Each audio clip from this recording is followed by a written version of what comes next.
মৰমৰ ছাত্ৰ-ছাত্ৰীসকল, আজি আমি মাইটকণ্ড্ৰিয়াৰ বিষয়ে জানিম।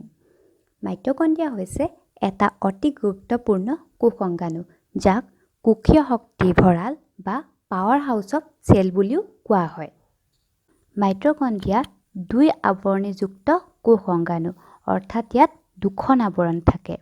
ইয়াৰ বহী আৱৰণখন যথেষ্ট ৰন্ধ্ৰযুক্ত, ইয়াত সৰু সৰু কিছুমান ৰন্ধ্ৰ থাকে আৰু অন্ত আৱৰণখন যথেষ্ট ভাঁজযুক্ত।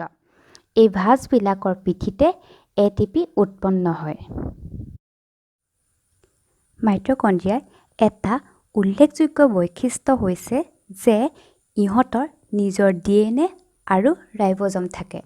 যিহেতু ৰাইব'জমে প্ৰ'টিন সংশ্লেষণ কৰে, গতিকে মাইটকণ্ড্ৰিয়াই নিজৰ প্ৰ'টিন নিজে প্ৰস্তুত কৰি ল'ব পাৰে। আনহাতে DNA থকাৰ বাবে মাইটকণ্ড্ৰিয়াই ইহঁতৰ প্ৰতিলিপি বা ৰেপ্লিকা প্ৰস্তুত কৰিব পাৰে, অৰ্থাৎ এটা মাইটকণ্ড্ৰিয়াৰ পৰা দুটা, দুটাৰ পৰা চাৰিটা এনেদৰে বাঢ়িব পাৰে। মাইটকণ্ড্ৰিয়াৰ প্ৰধান কাৰ্যটো হৈছে ইহঁতে কোষক শক্তিৰ যোগান ধৰে। ইয়াক কোষীয় শক্তিৰ ভঁৰাল বুলিও আখ্যা দিয়া হয়। যিহেতু আমি প্ৰথমতে পাইছোঁ যে মাইটকণ্ড্ৰিয়াৰ অন্ত আৱৰণখনত থকা ভাঁজৰ পিঠিত ATP উৎপন্ন হয়। ATPৰ ফুল ফৰ্ম হৈছে এডিন'চিন ট্ৰাইফছফেট। যিহেতু জীৱৰ জীৱন নিৰ্বাহৰ বাবে কোষৰ ভিতৰত বহুত ৰাসায়নিক বিক্ৰিয়া সংঘটিত হৈ থাকে, এই ৰাসায়নিক বিক্ৰিয়াৰ বাবে প্ৰয়োজন হোৱা শক্তিসমূহ ATP সমূহত নিহিত হৈ থাকে আৰু সেইবাবে ATP কোষীয় শক্তিৰ মুদ্ৰা বা এনাৰ্জি কাৰেঞ্চি বুলি কোৱা হয়। ATPত অন্তৰ্নিহিত শক্তিক কোষে ৰাসায়নিক আৰু যান্ত্ৰিক কাৰ্যৰ বাবে ব্যৱহাৰ কৰে। যিদৰে এটা ভঁৰালত ধান থাকে আৰু ধানৰ পৰা চাউল হয়, চাউলৰ পৰা ভাত হয় আৰু আমি ভাতৰ পৰা শক্তি পাওঁ আমাৰ দৈনন্দিন কাম কাজবিলাক কৰিবলৈ। ঠিক তেনেদৰে মাইটকণ্ড্ৰিয়াই ATP উৎপন্ন কৰে আৰু সেই ATPৰ পৰা কোষে যাৱতীয় কাৰ্যৰ বাবে প্ৰয়োজন হোৱা শক্তি আহৰণ কৰে আৰু সেইবাবে মাইটকণ্ড্ৰিয়াক কোষীয় শক্তিৰ ভঁৰাল বুলি কোৱা হয়।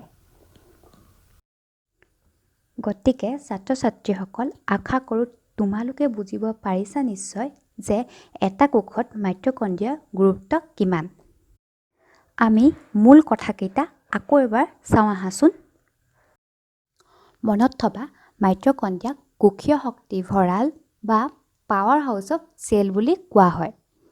তাৰপাছত পাইছিলোঁ মাইটকণ্ড্ৰিয়া দুই আৱৰণীযুক্ত, ইয়াৰ বহী আৱৰণখন যথেষ্ট ৰন্ধ্ৰযুক্ত আৰু অন্ত আৱৰণখন যথেষ্ট ভাঁজযুক্ত।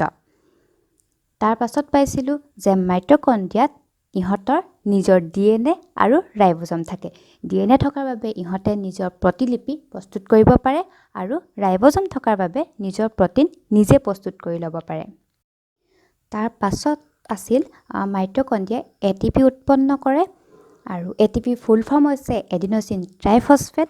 ATPক এনাৰ্জি কাৰেঞ্চি বা কোষীয় শক্তি মুদ্ৰা বুলি কোৱা হয়, কাৰণ ইহঁতত অন্তৰ্নিহিত শক্তিয়ে কোষৰ ৰাসায়নিক আৰু যান্ত্ৰিক কাৰ্যত সহায় কৰে। ATPক যিহেতু মাইটকণ্ড্ৰিয়াই যোগান ধৰে, সেইবাবে মাইটকণ্ড্ৰিয়াক কোষীয় শক্তিৰ ভঁৰাল বুলি কোৱা হয়। আজিৰ পাঠটি ইমানতে সামৰোঁ। ধন্যবাদ।